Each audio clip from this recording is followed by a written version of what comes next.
Kunuz kuzatuvchilari aziz momo 6 kun, qahri kelsa 7 kun degan naql bor. Ayni mart boshlarida ishlatiladi. Bu nima degani? 6 kundan keyin 7-kun sovib ketadi degani va biz mana shu sovuqlik to'lqinini his qilishimiz mumkin ekan.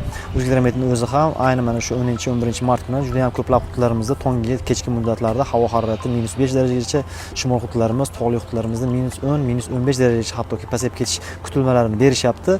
Buni sovuq havo oqimini keltirib chiqaruvchi bu antsiklon hisoblanadi.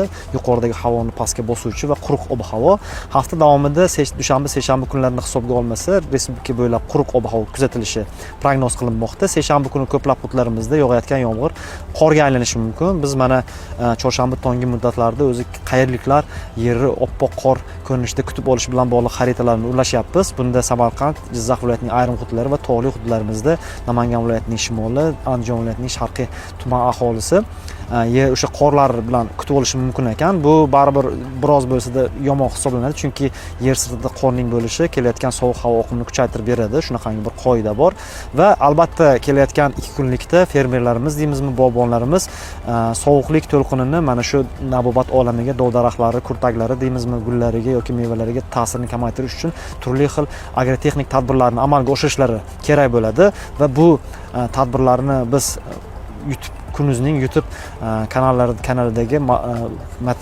ma'lumotlarda bo'lishib boryapmiz.